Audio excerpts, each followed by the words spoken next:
तर एकूणच काय महायुतीत लढायचं हे शिवसेना आणि भाजपचं तर ठरलंय, पण अजित पवार महायुतीतूनच लढणार की नाही याबाबत मात्र अजूनही ठरलेलं नाहीये. कारण या महायुतीत एक अडसर आहे आणि तो म्हणजे नवाब मलिक यांचा.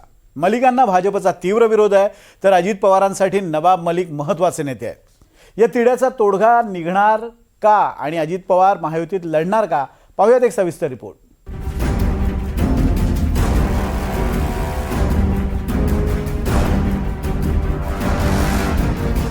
या तिघांचं ठरलंय, येणारी महापालिका निवडणूक महायुतीमध्येच लढायची. मात्र तिघांच्या या त्रिकोणामध्ये एक अडथळा आहे. त्या अडथळ्याचं नाव नवाब मलिक.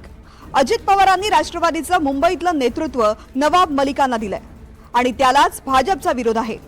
त्यामुळे महापालिका निवडणुकांसंदर्भातल्या बैठकांमध्ये अजित पवार कुठेही दिसत नाहीत.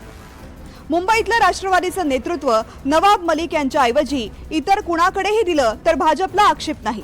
मात्र नवाब मलिक भाजपला नको म्हणजे नकोच. भारतीय जनता पार्टीची ही ठाम भूमिका आहे की जर राष्ट्रवादी काँग्रेस पार्टीचं नेतृत्व हे नवाब मलिकांकडे असेल तर नवाब मलिकांच्या नेतृत्वाखालील राष्ट्रवादी काँग्रेस पार्टीबरोबर आम्ही कोणत्याही प्रकारची युती करणार नाही.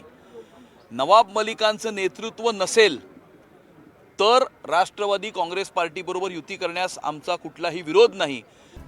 महायुतीची चर्चा सुरू असताना या चर्चेत राष्ट्रवादी कुठेच दिसत नाहीये. त्यामुळे भाजप आणि शिवसेनेनं राष्ट्रवादीला दूर ठेवल्याची चर्चा रंगू लागली आहे. कुणालाही बाजूला ठेवण्याचा विषय नाही. आम्ही महायुती म्हणूनच लढणार आहोत. नाही, असं कोणालाही बाजूला ठेवण्याचा विषय नाही. आम्ही महायुती म्हणूनच लढणार आहोत. त्यामुळे ही आता चर्चा सुरू झालेली आहे स्थानिक पातळीवर देखील आणि आमच्या वरिष्ठ पातळीवर देखील. त्यामुळे महायुतीच निवडणूक मजबूतीने लढेल. आणि आपल्याला माहीत आहे की गेल्या 2.5 वर्षाचा मुख्यमंत्रीपदाचा माझा काळ आणि आता आमची सेकंड इनिंग देवेंद्रजींची, यामध्ये 3.5 वर्षाच्या कारकिर्दीमध्ये या महाराष्ट्रामध्ये जे विकासाचे प्रकल्प, लोकाभिमुख कल्याणकारी योजना हे लोकांच्या समोर आहे, महाराष्ट्राच्या जनतेच्या समोर आहे. नवाब मलिकांच्या मुद्द्यावरून भाजप शिवसेनेचं अजित पवारांच्या राष्ट्रवादीशी बिनसलंय की काय अशी शक्यता असताना विरोधकांनी भाजपवरती निशाणा साधलाय. नवाब मलिक जे आहेत ते मागच्या वेळेला सभागृहामध्ये जाऊन कुठे बसले होते, काय सांगितलं त्यांनी?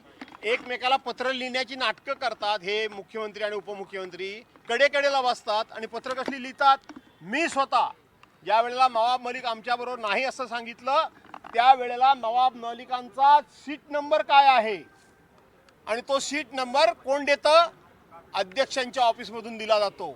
मी अनेकदा सांगितलं की नागपूरचा पॅरेखान जो आहे त्याची बिर्याणी यांना आवडतं, पण मुंबईतला नवाब मलिक आवडत नाही. त्यामुळे हे भाजपचे दाखवायचे दात आणि खायचे दात हे आगळे वेगळे आहे. आणि मुसलमानाचा द्वेष हा फक्त हिंदुत्व आम्ही किती आमचं कडक आहे ते दाखवण्याचा एक प्रयत्न आहे. भाजपला नवाब मलिकांचं वावडं का आणि अजित पवार मलिकांची साथ सोडणार का, या दोन गोष्टी इथे महत्त्वाच्या ठरतात. नवाब मलिक यांनी दाऊदच्या कुटुंबियांबरोबर जमीन व्यवहार केल्याचा आरोप होता.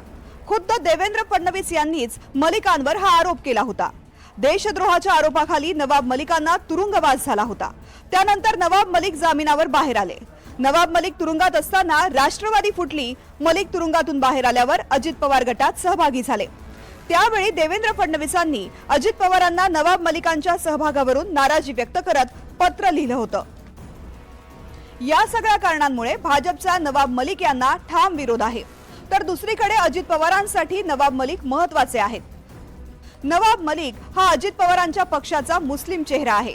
अजित पवारांच्या राष्ट्रवादीची मुंबईत फारशी ताकद नसली तरी नवाब मलिकांमुळे मुस्लिम बहुल वांद्रे पूर्व, अणुशक्ती नगर, गोवंडी मधली मतं अजित पवारांसाठी महत्त्वाची आहेत.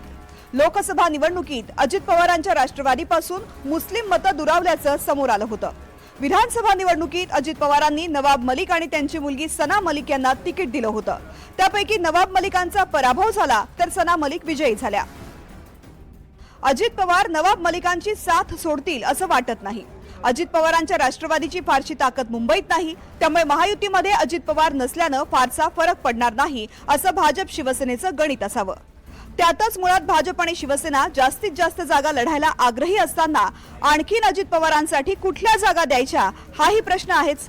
आणखी महत्वाचं म्हणजे अजित पवार स्वतंत्र लढले तर अल्पसंख्याक मतं अजित पवारांच्या पाठीशी राहतील असाही अंदाज आहे. मुंबईत या घडामोडी घडत असताना दिल्लीत त्याच वेळी एक महत्वाची घडामोड घडली. ती म्हणजे शरद पवारांच्या वाढदिवसाच्या निमित्तानं झालेल्या कार्यक्रमात अजित पवार सहभागी झाले. पुढच्या काही तासातच प्रफुल्ल पटेलांनी पंतप्रधान मोदींची भेट घेतली. त्यानंतर दोन्ही राष्ट्रवादी एकत्र येण्याच्या चर्चा पुन्हा सुरू झाल्या.